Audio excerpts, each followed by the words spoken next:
I've been doing this for 36 years, so I think I've had 9 bear markets. Of course, Wall Street says it's always the 1,000-year flood, except it happens every 4 or 5 years. But the problem with this one is it's completely self-inflicted. There is no reason for this. I mean, the last similar market reaction would have been the COVID-19 story back in March of 2020. So it's almost like Donald Trump has now become the COVID virus. And unfortunately, unlike COVID, there's no cure. The first term, it was a lot of people that were former Republicans and they were trying to guide him. He would have done all of the stuff that he's doing right now in 2018, but he just didn't have the staff in place to implement it. So we're here now, but it's not unfortunately not going to end well. It's going to be very ugly. Anthony Scaramucci has seen his fair share of market chaos.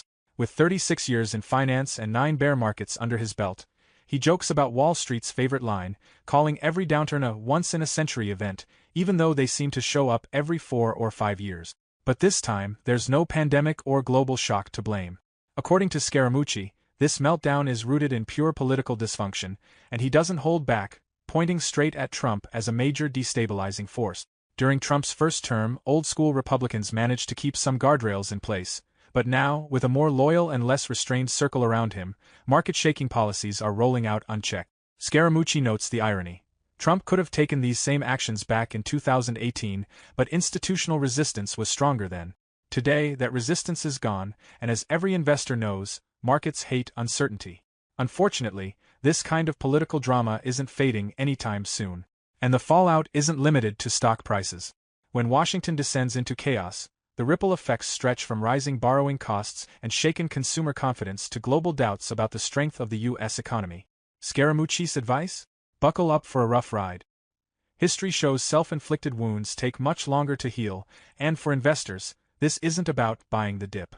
It's about waiting for the dust to settle, because the real problem isn't on Wall Street, it's in the White House.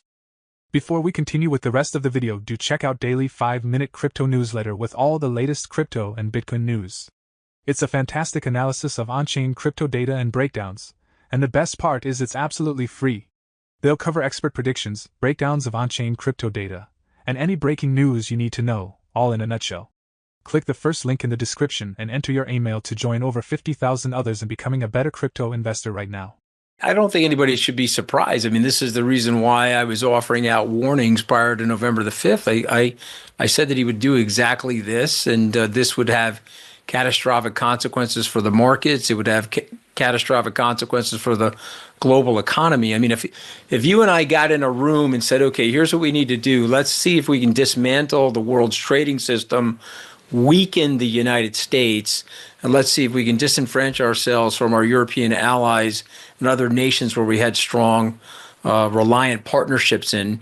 And let's see if we can help the Chinese and the Russians. I don't think you and I could have come up with a better plan. I mean, this took 7 Scaramucci's or 77 days, and this guy is, really hurt the country. And what's astonishing to me is he has very smart people around him that know better. Yeah. But this is an American Brexit. And just stay with me for 1 second. When you guys made the decision to Brexit in the United Kingdom, the economic data was against you. People said, please don't Brexit. You're going to hurt yourselves and you're going to lower your living standards. You guys Brexit. Eight years later, you hurt yourselves and lowered your living standards. And so this is exactly what the United States is doing right now. This is an American Brexit from the global trading community. And remember, he's hurting American workers. He's trying to say, well, the 1% owns the stock market, but that's categorically not true because firemen, police officers, other service providers have their retirement money locked in these large-scale institutional pension funds. And so, he's hurting those people. He's annihilating them. You've taken $8 trillion out of the U.S. market, $13 trillion out of the global market. So at some point, those people will say, okay, enough is enough. And so if he stays on this course trajectory and we're likely now to see a recession, 70% chance to get a recession, even if the Fed starts cutting rates, he'll lose his poll standings. Remember, he's only at 36% approval as it relates to trade. I think the narrative, this is the interesting point about it, the narrative that's being chanted on your sister network, Fox News, et cetera, is actually a false narrative. No, they're not allowing people like myself to come on and provide the counter narrative. So this notion that the tariffs are going to reset the trade system and it's going to reshore manufacturing in the United States, it just doesn't understand the current system in the world. As an example, if you want to purchase a Boeing aircraft, which is an American-made aircraft, 45% of the components are from outside the United States. If you want to add the electronic components, like the flat screens that go in the back of the plane or the flat screens that go in the pilot's cockpit, you've got 60+% of the aircraft is actually manufactured outside of the United States and installed here in the U.S. So you're going to knock the price of that airplane up 50 to 60%.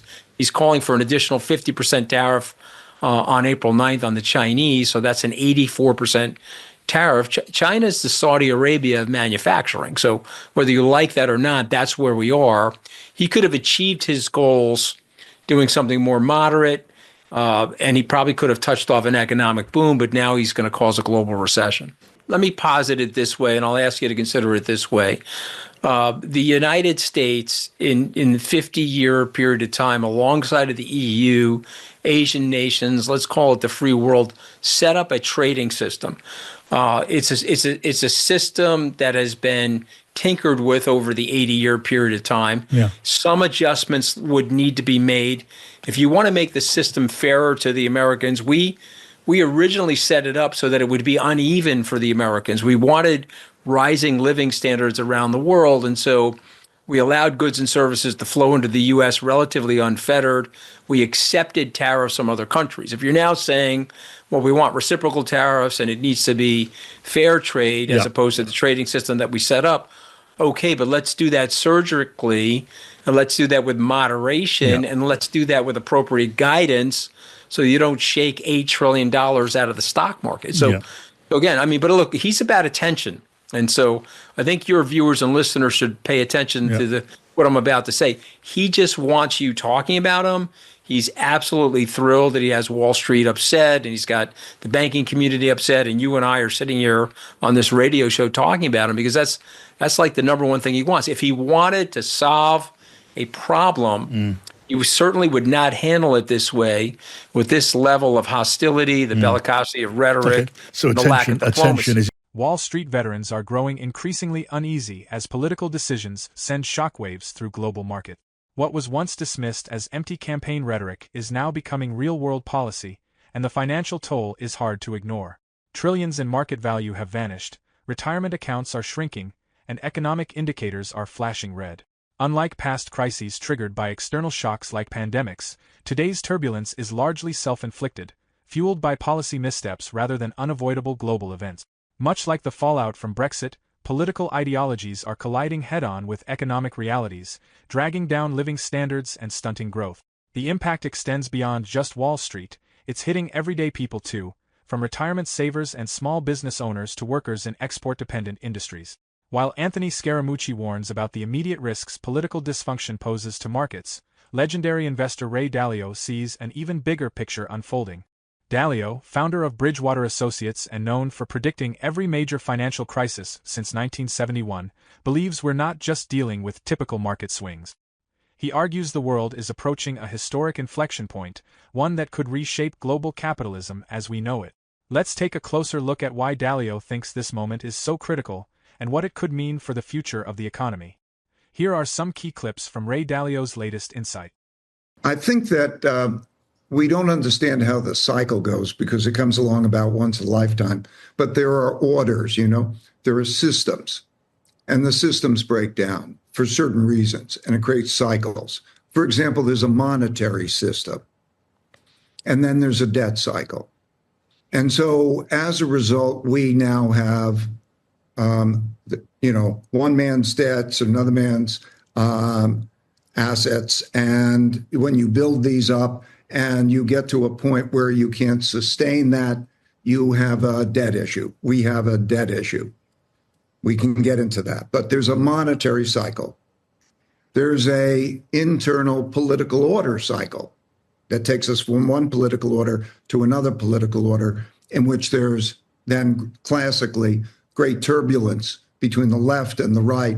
And because of disorder, particularly in democracies, there's a lot of fighting because there needs to be cooperation, compromise, and so on. And we're in the process of changing that order. In addition, we have the international world order. International world order began in 1945. There's a war. You win a war. The dominant powers get to set the rules. That was a series of multilateralism, things like the United Nations, World Trade Organization, World This and World That. And that multilateralism is then breaking down for unilateralism for the same reasons. So there are these three orders related to too much debt. Debt is money. Second, internal order. How does our system work? Who's going to get control of this problem? And then number three, in addition of the five main forces, there's also throughout history climate, acts of nature. Droughts, floods, and pandemics have killed more people and toppled more orders. And then there's also throughout history, man's inventiveness and new technologies, which is creating this transformative result. Right. The interactions of these is what's going on. So if we look at tariffs represent a dealing with the imbalances. The imbalance means we have a tremendous capital imbalance and a tremendous trade imbalance, which is unsustainable. And so that's the backdrop of this. So, I mean, what does it mean for a company? It means costs are going to go up, revenue is going to go down, and capital is going to be harder to come by. And so, and then we're trying to replace manufacturing. I mean, I agree with the problems, okay, about the fact that we don't manufacture and that there is a problem with that. But there's a structural problem of whether we can manufacture. We have a population that basically 3 million people, 1% of the population, is incredibly brilliant. I mean, they go to the best schools, they come out, they make the unicorns, inventiveness, half of which, by the way, are foreigners. And at the same time, they are making the unicorns. At the same time, what we have is 10% of the population around them that's doing very well. The 60% of the population has below a sixth grade reading level. And it's tough to be productive.